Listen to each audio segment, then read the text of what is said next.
ভালো আছে, সুস্থ আছে। জেলা থেকে শুরু করছি ব্লগটা আজকেও। তো সকাল সকাল ঘুম থেকে আমি আর রাজিয়া উঠে গেছি। তো রাজিয়া দেখো বাসন মাজতে আসছে, আর রিয়া কিন্তু এখনো ওঠেনি, ও শুয়ে আছে। কারণ ওর শরীরটা খারাপ, প্রচণ্ড ওঠে, মাথাটা যন্ত্রণা করছে।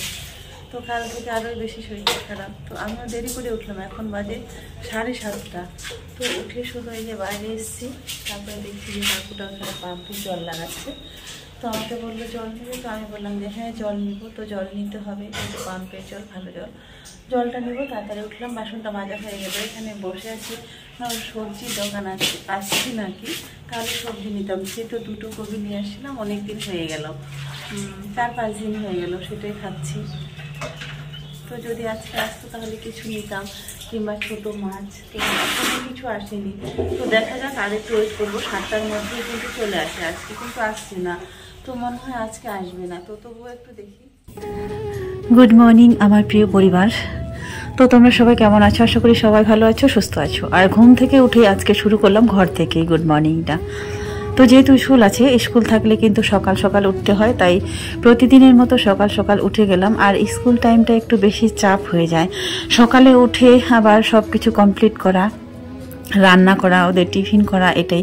তো টিফিন করিনি, যদিও খুব কম করি। তো যেহেতু শরীরটা খারাপ আর সবার, তো একটু সকাল সকাল ওকে একটু ম্যাগি করে দিলাম, ততক্ষণে খাবে, আর এদিকে আমার রান্নাটাও কমপ্লিট হবে। তাই আজকে সকাল সকাল একটু ম্যাগি করলাম। আর তো সবজি তো ঘরে কিছু ছিলই না, তো রাজিয়াকে একটু বাজারে পাঠিয়েছিলাম। তো ও এত সুন্দর বাজার করতে পারে, 100 টাকা দিয়ে 2-3 রকমের সব বাজার করে নিয়ে আসছে। তো তারপরে এদিকে মুড়িটা মাখিয়ে নিচ্ছি। মুড়িটা খাওয়ার পরে ওরা খাচ্ছে, দুজনকে মেখে দিয়েছি, আর আমি ততক্ষণে মাছটা কেটে নিই। তো ওকে 100 টাকা দিয়ে বাজারে পাঠিয়েছিলাম। 100 টাকার মধ্যে দেখো 3টা বড় বড় তেলাপিয়া মাছ নিয়ে আসছি, আর ওই যে সাদা বেগুনগুলো হয় সেই বেগুনগুলো নিয়ে আসছি, আর করলা। আমার যেহেতু সুগার, আমার জন্য করলা। তো আসলে আমি কিন্তু সত্যি গুছিয়ে এত সুন্দর করে 100 টাকার মধ্যে এত কিছু আনতে পারতাম না। হয়তো মাছটা নিতাম, না হলে আর হয়তো কিছু টাকা বাঁচতো, বা সেভাবে চলে আসতাম। তো ও আবার বাজারটা খুব সুন্দর করে করতে পারে।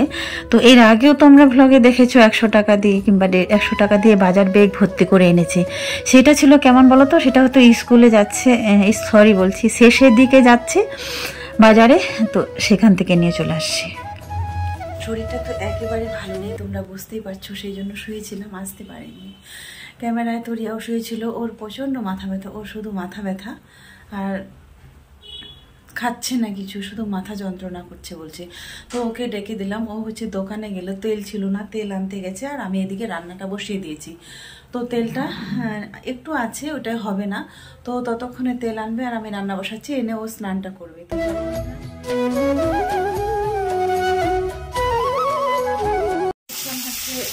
বসেছিলাম, শুয়েছিলাম, শরীরটা ভালো লাগছিল না। তারপরে উঠে হচ্ছে চলে এসেছি রান্নায়। আর রিয়া তো গেছিলো তেল আনতে, তেল ছিল না ঘরে। তো পাশেই দোকান, বেশি দূর না, তো তেলটা নিয়ে এলো, আর আমি রান্নাটা বসিয়ে দিলাম। তো এখন উঠে ওর শুধু মাথা যন্ত্রণা শুয়েছিল। তো এখন ঘরটা ঝাড়ু দিয়ে চলে যাবে স্নান করতে, ততক্ষণে আমার রান্নাটা হয়ে যাবে।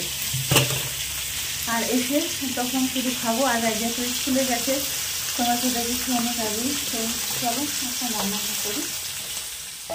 বন্ধুরা, যেটা কথা হচ্ছিল, তো তোমরা সবাই আমাকে এত এত কমেন্ট করো। তো একজনের রিপ্লাই দিয়েছিলাম, তো তারপরে আরও একজন কমেন্ট করেছো যে আমি কেন শাঁখা সিঁদুর পরি, আমি কেন শাঁখা পলা পরি। সত্যি বলতে বলতে আমি এরকম আরও একটা ভিডিও দিয়েছি, তারপরেও ততক্ষণে তোমরা ছিলে না, তাই না? ততক্ষণে যারা নতুন অডিয়েন্স আছো তারা কিন্তু ছিলে না। তো রিকোয়েস্ট করা হয়েছে অনেকবার যে আমি নিচে একটা ওইরকম ভিডিও দেওয়া আছে, তোমরা প্লিজ সার্চ করে দেখে নাও। তারপরেও তোমরা বলছো যে না, আর একটা ওইরকম ভিডিও দাও। তো যেহেতু বলেছো, তো আজকে ওই ভিডিওটাই তোমাদেরকে নিয়ে সব সত্যিটা বলেই দিলাম যে আমি কেন শাঁখা সিঁদুর পরি, সত্যিটা বলেই দিলাম আজকে। তো তোমরা শুনে নাও যে আমি কেন পরি।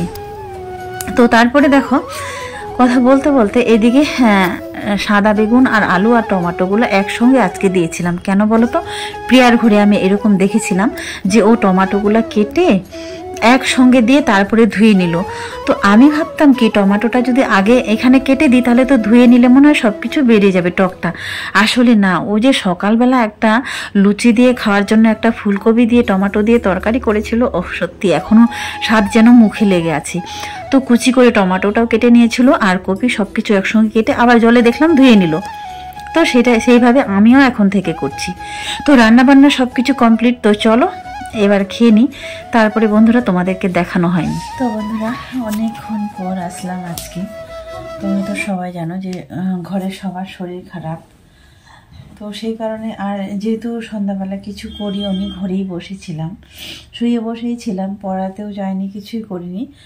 তো আর ক্যামেরায় আসাও হয়নি। তখন আমরা খাওয়া দাওয়ার পরে রাজিয়া স্কুল থেকে আসলো, ওকে খেতে দিলাম। তারপরে ওকে তো টিউশন দেওয়া হয়নি এখনো, কারণ ও ক্লাস এবার 7-এ উঠলো। তো এই জন্য দিতে পারিনি, যে আমি মাইনাটা দিতে পারবো না। আর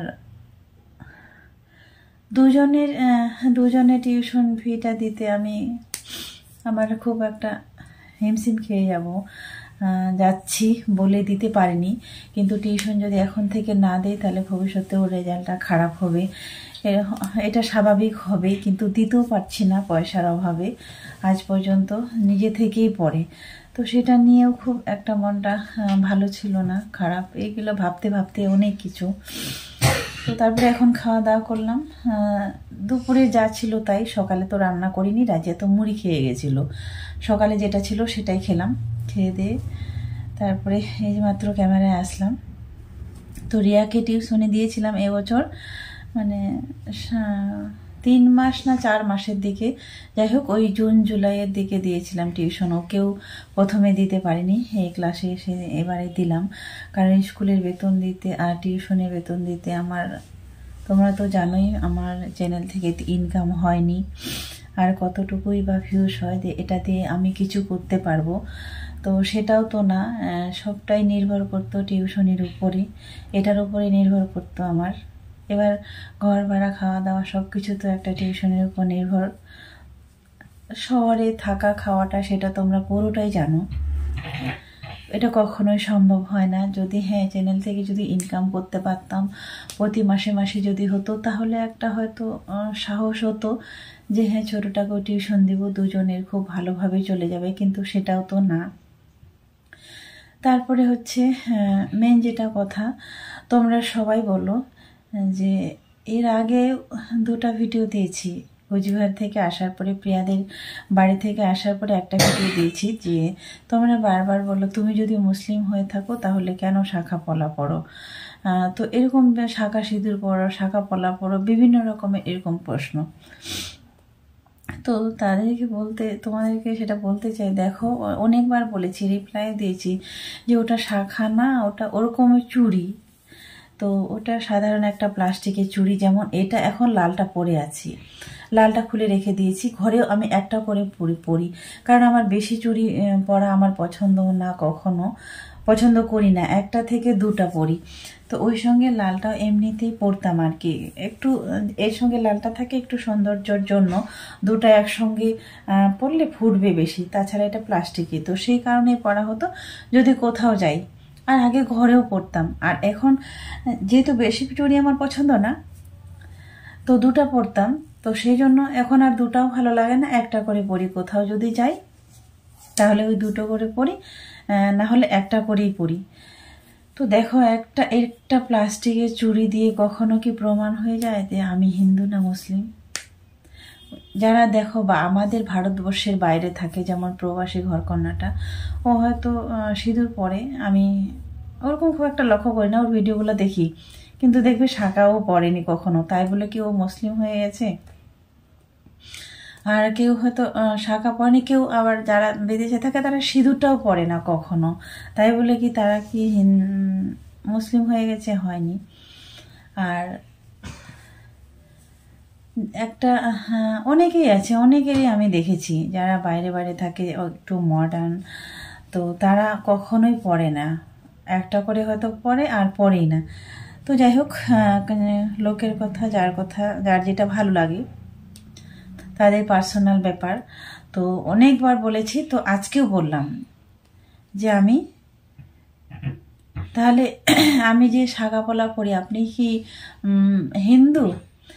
দেখো এই কথাটা বলতে বলতে বলতে বলতে আর আমি কি বলবো, অনেকবার বলেছি আমি জন্মগত মুসলিম ছিলাম, মুসলিম আছি, আমি কখনো ধর্ম পরিবর্তনও করিনি, হিন্দু হইনি, মুসলিম আছি, ছিলাম, থাকবো।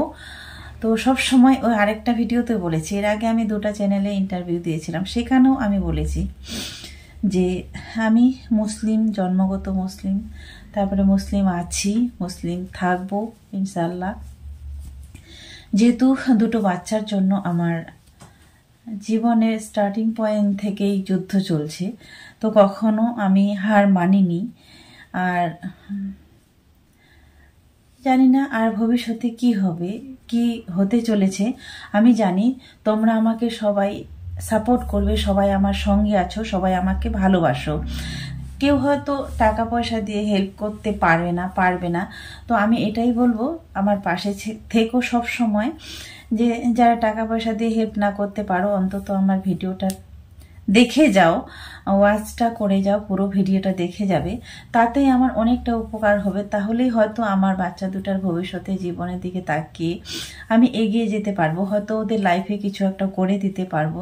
তো বড়টার তো যাই হোক এবারে আগের বারে মাধ্যমিক দিবে, তো ওর এখন এই সময়টায় বেশি খরচা আমি জানি। তো উচ্চ মাধ্যমিকের পরে ওর হয়তো খরচাটা কমবে কিংবা বাড়বে, সেটা আমার অতটা এক্সপিরিয়েন্স নাই, বলতে পারবো না। তো তোমাদের কাছে হাত জোর করে শুধু একটাই রিকোয়েস্ট করব, দেখো কেউ যদি তোমরা টাকা পয়সা দিয়ে হেল্প না করতে পারবে না কখনো জানি, তো কেউ কেউ করো, কারণ তোমাদের হেল্প নিয়ে আজ পর্যন্ত এখানে এত দূর পর্যন্ত পৌঁছেছি। তো তোমাদের কাছে একটাই রিকোয়েস্ট, তোমরা যেভাবে পাশে আছো সেইভাবে থেকো, অন্তত আমার বাচ্চা দুটার জন্য থেকো, আমি যেন ওদেরকে মানুষ করতে পারি। তো যাই হোক, তোমাদের প্রশ্নের উত্তর তোমরা পেয়ে গেছো আশা করি। তো সবাই ভালো থেকো, সুস্থ থেকো। আজকের মতো এখান থেকেই শেষ করি।